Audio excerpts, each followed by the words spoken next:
Hello အားလုံးပဲမင်္ဂလာပါ Brian Collective Page ကနေပြန်လည်ကြိုဆိုလိုက်ပါတယ်ကျွန်တော်ဒီနေ့ Luffy Gear 5နောက်ထပ် version တစ်ခုပေါ့နော် SHF ကို unboxing နဲ့ review လုပ်ပေးပါမယ်ဒါကတော့ Luffy Gear 5ကိုမှ Future Island Ahead version SHF ပေါ့နော်အဲဒီရောက်ကတော့ P Bandai product ဖြစ်တဲ့ Sona Brown Box နဲ့လာတယ်ဒီမှာဆို Tamashi Workshop logo လေးပါတယ်တော့အရင်ကလည်း version 1ထွက်ထားဘူးတယ် browser ကတော့နည်းနည်းလေးကွဲသွားတယ်အဲ့တော့အရင် version 1ကတော့ episode 1071အတွက်ထုတ်တဲ့ဟာပေါ့နော်ဒီမှာ Gear 5တော့ပေါ်လာခြင်းတော့ထုတ်တဲ့ဒါကတော့နောက်ထပ်ဒီ ahead art ပေါ့နော်အဲ့ဒီတော့ထုတ်ပေးထားတယ်အဲ့တော့ဒီမှာဆိုရင် box art ကတော့ဒီအချိန်မှာမျက်နှာစာမှာဟို one piece SHF တွေရဲ့ပုံမှန်လာနေကြအတိုင်းပဲပေါ့နော် Windows view နဲ့လာတယ်ညာဘက်မှာဆိုရင် box ညာဘက်မှာဆိုသူ့ရဲ့ဒီပါတဲ့ facial expression တွေပြထားတယ် back of the box မှာဆိုရင်သူ့ရဲ့ action pose တွေပြတယ်နောက်ကတော့နာမည်နဲ့ပဲပေါ့နော်box art ကတော့တိတ်ထွေထူးတော့မဟုတ်ပါဘူး okay ဒါပေမဲ့အရင် version ထက်တော့စာရင်တော့ box art လေးနည်းနည်းလေးပိုလှသွားတယ်သူကဒီကောင်က vanilla ဟိုမှနည်းနည်း pale vanilla အကြောင်းလေးပြင်ပါဆိုရင်လေပိုလှပါတယ် K-Tao unbox လုပ်မယ်အဲ့တော့ out of the box မှာဆိုတော့ trade တစ်ခုလေးပဲလာတယ်ပေါ့နော်ဒီနောက်မှာဆိုရင်သူက stand ပါတယ် Bandai ရဲ့ stand ရဲ့နောက်ပိုင်းဟိုtriple joint stand တွေထုတ်ပေးထားတော့ပိုပြီးမိုက်တယ်အဲ့တော့ဘာတွေပါလဲဆိုရင်သူက main figure ပါမယ် accessory ပါမယ်ပြီးရင် haki led အရှိတွေပါ led အရှိပါမယ် crown ရှိပါမယ်ပြီးရင်ဒီ interchangeable hand badge တွေပါမယ် facial expression ပါမယ်ပြီးရင်Luffy ကိုမှ Ahead Island version တော့ပေါ့နော်ဒီ touch cup တစ်ခုပါတယ်ဒီမှာတော့ဒါကတော့ main figure မှာဆိုတော့အင်းကြီးမပါတော့ဘူးဟိုကအင်းကြီးကျွန်းတဲ့ version ပေါ့နော် okay အဲ့တော့ figure ရဲ့ on hand first impression ကတော့မဆိုးဘူးမိုက်တယ်ပုံမှန်ကျွန်တော်တို့ပထမ Gear 5 version လို့ပဲအကုန်လုံးဒီမှာတူပဲပေါ့နော်မတူတာကတော့ဒီမျက်နှာ expression လေးပြောင်းသွားမယ်ပြီးတော့ဒီ upper body ပေါ့နော် upper body ကတော့အင်းကြီးမပါတော့အဲ့ဒါပြောင်းသွားတယ်ပြီးတော့နောက်တစ်ခုကတော့ကျွန်တော်ပဲစိတ်ထင်တာလားတော့မသိဘူးเนาะဒီ Nika Smoke effect ကနည်းနည်းလေးပိုပြီးကျတ်သွားတယ်အရင် Gear 5တော့နည်းနည်းချောင်းတယ်အဲ့ပြဿနာလေးနည်းရှိပါတော့ဒါလေးကျွတ်ထွက်တာတွေပါရှိတယ်အခုကအဆင်ပြေတယ် Straw Hat color ကလည်းအရင်ကအတိုင်းပဲအဲ့တော့ color နဲ့ shading ကတော့ဒီကောင်ကြီးကဗမာအသိထွေထူးတော့မသုံးတာပေါ့နော်ရင်မက်ကနေရာတွေပါဆိုလဲဒါအရင်တိုင်းပဲထည့်ပေးထားတယ်အဲ့တော့ဒီမျက်ခွက်ကတော့အသက်ပေါ့နော်သူကဒီမျက်လုံးမျက်မှန်နေပြီးတော့အဲ့ရှာထုတ်နေတဲ့ဟာတော့ဒီကောင်မှပါတာပေါ့နော်ရောခါးစည်းတွေပါလေဆိုလဲအရင်တိုင်းပဲ one slipper နေရာမှာဆိုရင်လည်းအပြော့လုပ်ပေးထားတော့ပဲအဲဒီနေရာတွေပါမှာတော့ကျွန်တော်က join မထည့်ထားတော့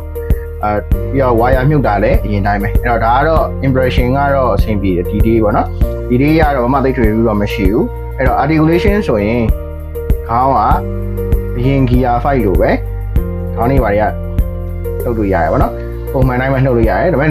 ဒီ smoke effect ရှိတဲ့အတွက်ကြောင့်ဘေးကိုဆောင်းတဲ့အချိန်တော့အများကြီးဆောင်းလို့ရမှာတော့မဟုတ်ဘူးအဲ့ဒီတစ်ခုတော့ရှိတယ်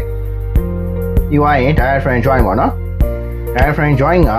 ဒီနေရာကတော့ rubber အသားသုံးတာဆိုတော့အပြော့ပေါ့နော်အဲ့တော့ဒီလောက်ထိကွေးလို့ရမယ်နော်အပြော့ဆိုတော့သုံးလို့ကွေးလို့ရမယ်ပြီးရင်မောတာကတော့ဒီလောက်ပဲရမယ်အရင်မောလို့တော့မရဘူးပုံမှန်ဒီတက်ပို့ပြောရင်တော့သူ့ရဲ့ Nika ဖောင်နဲ့ပို့ပြီးတော့နာမည်နဲ့ပို့လိုက်တာပေါ့လေအဲ့တော့ဒီ shoulder joint ကတော့ဒီတိုင်းကျွန်တော်ပုံမှန်အတိုင်းပဲLuffy Gear 2ခေါ်မလားဟို Gams FS set ထင်တယ်အဲ့ဆက်ဝယ်ဘူးရဲ့ဆိုတော့အဲ့ဟာတော့သိမယ်ဒီနေရာတွေကလေ joint နေရာအဲ့လိုပဲသွားတာဆိုတာတွားရင်လက်ကတော့အရင်လိုပဲ wire ထည့်ပေးထားတယ်အဲ့တော့ wire တော့နည်းနည်းမာတော့မယ်ပေါ့နော်အရင်တစ်ခေါက်မာတွေကနည်းနည်းမာတာဆိုအရင်တစ်ခေါက်ကပို့ဆိုရပါဆိုအင်ကြီးခံနေရတော့အခုကတော့အင်ကြီးမပါဘဲနဲ့ဒီတိုင်းဆိုတော့နည်းနည်းလေးတော့အဆင်ပြေသွားတယ်လက်ကနေရတော့ ball joint ပဲဒါပေမဲ့လက်ကြီးတွေကတော့အရင်လိုပဲနည်းနည်းလေး size ကြီးတယ်လို့ခံစားနေရသေးတယ်ပေါ့နော်အဲ့လေးတစ်ခုပဲတွားရင် wrist joint ခါ joint ကတော့ဒီလောက်ပဲလှည့်လို့ရမယ်အရင်ကြီးတော့လှည့်လို့ရမှာတော့မဟုတ်ဘူးဒါပေမဲ့ဒါမှတော့အပြော့သုံးမိထားပါတော့အဲ့တော့ဒီကကျနေတဲ့ခါစီးဟာလေးရတယ်ဒီလိုပဲရမယ် rotation မရမယ်ဟို360တွေပါမရဘူးနော်အဲ့တော့ pound joint ကလည်းဒီနေရာတွေကတော့အပြော့သုံးမိထားတယ်အဲ့တော့90 degree ကတော့အရန်တော့မရဘူးပြုတ်သွားလိမ့်မယ်နော်အဲ့တော့ဒါလေးဆိုလိုက်အတိုင်းပဲဒီကတော့အပြော့ကြီးလုံးမိထားတော့ဘေးကိုကားရင်လည်းအရန်တော့ကားလို့မရဘူး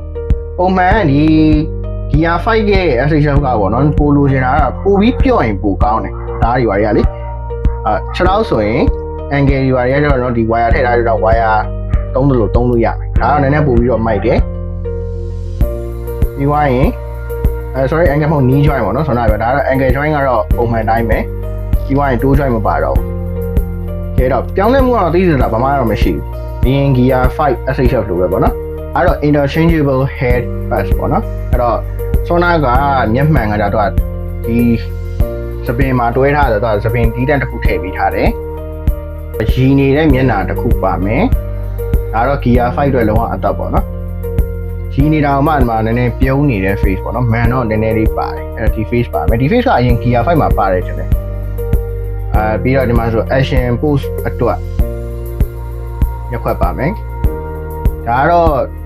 ဟို future island ahead version Lucy အတွက်ပေါ့နော်ဒီနားမှာဆိုဒီဟာဒါလေးပဲပါတယ်ဟို internal time လို့ခေါ်မှာမျိုးအဲ့ဒါအဲ့လေးပဲပါမယ်ဒါကတော့ဟို gear 5 form ပြောင်းပြီးသွားရင်သူ့ရဲ့ဖြစ်သွားတဲ့ page ကိုလိုက်နေတဲ့မျက်နှာပေါ့နော်ဒီမျက်နှာပါမယ်ရှားလဲထွက်တာတော့အဆင်ပြေတယ်တော်တော်တူတယ်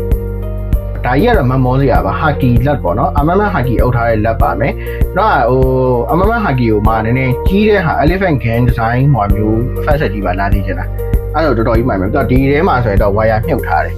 မှန်မလားဆိုအရင် gear 5မှာပါတော့ကတော့လက်ကတော့အရှည်ကြီးပါတယ်ဒါပေမဲ့ဟိုပေါ့နော်ဟာကီမပါဘူးဒီမှာတော့ဟာကီထည့်ပေးလိုက်တယ်သူတို့ဆေးလေးပဲပြောင်းလိုက်တာပေါ့နော်ဒီဟာကီကလည်းနည်းနည်းဆူဆူလေးဆိုတော့မဆိုတော့အမဲတော့မဟုတ်dark brown ပေါ့နော် dark brown color လေးဆိုတော့အစိုးကုတ်တင်ရလေဒါကတော့အမမဟာကီအုပ်ထားတဲ့ချက်တော့သူလည်းအဲ့တိုင်းပဲဆေးကို dark brown ပဲတုပ်ပေးထားတယ်ပေါ့နော် slipper ကလည်းဒီမှာဆိုအပြော့ပဲတုပ်ပေးထားတယ်ဒါကတော့ကျွန်တော်ထင်တာဟိုပထမအဲ့ဟို Gamgan option effect set ကဟာတွေကိုဆေးပြန်မှုတ်ထားရထင်တာပဲအမတိတ်ထွေထူးမပြောင်းအောင်ဆိုတော့လေတက်တဲ့ဟာလည်း join ရတယ်တူတူပဲဆိုတော့ဒီကောင်လန်းထဲမှာ wire မြုပ်ထားတယ်အဲ့တော့ကွေးမယ်ဆိုရင်တော်တော်ကြီးကွေးထားလိုက်လို့ရတယ်အေးဆေးကွေးလို့ရတယ်ဘာမှဟိုဖြစ်เสียမှာမလို့ပေါ့နော်အထက်မှာ wire ကျိုးအောင်မလားဘာလားညာလားဆိုတဲ့ကိစ္စတွေသူနိုင်တော့တိတ်တွေးရတော့မလို့ so good ဒါကြီးကတော့ effect set D tan ပေါ့နော် effect D tan ထည့်ပြီးတာခါကနေဖြုတ်ပြီးလဲလို့ရတယ်ဒီမှာဆိုနောက်မှာဆိုရင်တော့ smoke အတိုင်းထည့်ပြီးတာအမှန်တော့ဟိုပြေးတဲ့ဟာကို rolling ပြေးတဲ့ပုံစံမျိုးပေါ့နော်အဲ့ဒါမျိုးphotography မှာတုံးလို့ရတာဖြစ် post ပဲထားတာဖြစ်ဖြစ်အဲ့အမျိုးအတွက်တော်ကြီးတော့အဆင်ပြေပါတယ်အဒီတက်ပူကောင်းတဲ့အဖက်တွေပို့ထည့်ပေးမယ်လို့တော့ညွှန်နေတာပေါ့နော်ဒါပေမဲ့ဆိုပါရောက်ထည့်ပြရပြီကျေးဇူးတင်ရမှာလို့တော့ရှိတယ် interchangeable hand ကတော့ total 4ကျော်ပါပါတယ်အပူ3ခုနဲ့ပထမတစ်ခုဒါကတော့ SH Figures Ahead Island Chopper နဲ့ရှင်းပြထားတာပါဒါကတော့ SH Figures Rumor နဲ့ရှင်းပြထားတာပါဒါကတော့ SH Figures Kaiju 8ထဲက Hipino Kafka နဲ့ရှင်းပြထားတာပါအဲ့တော့ SH Figures Demon Slayer တွေက Nezuko နဲ့ရှင်းပြထားတာပါဒါကတော့ Bleach တွေက SH Figures Zaraki Kambachi နဲ့ရှင်းပြထားတာပါဒါကတော့ Fullmetal Alchemist တွေက Award Elray Basmo နဲ့ရှင်းပြထားတာပါဒါကတော့ Naruto တွေက SH Figures Uchiha Sasuke နဲ့ရှင်းပြထားတာပါကျွန်တော်ရဲ့ Gear 5 SH Chef Future Island Head Review ကတော့ဒီလောက်ပါပဲဒီကောင်ကဝယ်တင်လာဆိုရင်တော့ One Piece fan ဆိုရင်တော့အေးအေးတော့ဝယ်ပေါ့နော်အဲ့တော့ဒီမှာ Haki effect တွေလည်းပါတယ်နောက်တစ်ခါတော့ဒီဆောင်းနာပြောတဲ့ Nika Smoke effect တွေပါတယ်နည်းနည်း fix လုပ်ပေးထားရဆိုတော့ပို့ပြီးတော့အဆင်ပြေသွားတယ်အရင်တော့မချောင်းတော့ဘူးပေါ့နော်mobility ကလည်းmobility ကတော့သိမကွာပါဘူးတူတူပဲဒါပေမဲ့ဒီပုံမှန်ဘာရှင်းတဲ့ဆိုင်တော့အင်ဂျင်ပါအတွင်းတော့လည်းလှုပ်ရှားတာပိုအဆင်ပြေတယ်နောက်တစ်ခုကကြတော့ Haki effect တွေပါတယ်ပေါ့နော် Haki effect တွေပါတာလိုချင်တယ်ဆိုတော့ဒီ version ဝင်မှာရမယ်ဒီကောင်တော့ P-band တိုင်းဖြစ်တဲ့အတွက်ကြောင့်စတာထွက်တော့ဆိုရင်ရန်11,000နဲ့ထွက်တယ်ပေါ့နော်11,000ဆိုတော့4သိန်းနီးနီးပေါ့အဲ့လောက်ပဲထက်လာတော့သွားတယ်အဲ့တော့တန်လားဆိုရင်တော့အရင်ကြီးတော့မဟုတ်ဘူးပေါ့နော်ဒါပေမဲ့ P-band တိုင်းဆိုတဲ့အတွက်ကြောင့်သူကဒီစီကတော့ပေးရတာပေါ့နော် Okay အဲ့တော့သူ့ကို rating ကိုပေးရမယ်ဆိုတော့ကျွန်တော်ကတော့8 out of the 10လောက်တော့ပေးလို့အဆင်ပြေတယ်ပေါ့နော်အဆိုးစုပျော်တဲ့ထဲမှာတော့ပါတယ်ဘာလို့ဆိုတော့ One Piece အစိပ်ရောက်တယ်လည်းနောက်ပိုင်းပို့ပြီးတော့ထွက်လာဆိုတော့ဒီ Gear 5ကလောဆယ်ဆိုတော့နှစ်ကောင်ပြီးသွားပြီပေါ့နော်နောက်ထပ် Gear 5တွေရောထပ်လာအောင်မလားဆိုတော့မပြောတတ်ဘူးအဲ့တော့ Gear 4တွေပါတွေတော့ညှော်လင့်နေ Gear 4ဆိုရင်တော့ပို့ပြီးတော့မိုက်မယ်ထင်တယ်ဘာလို့အကောင်ကြီးကအကြီးဆိုတော့လေတော့ဒီ Gear 5 review တော့တော့ပါပဲအဲ့တော့နောက် review မှာပြန်တွေ့ပါမယ်အားလုံးပဲတတ်တာどうしたんだ俺なんでまだ立てる負けたのに楽しくなってきた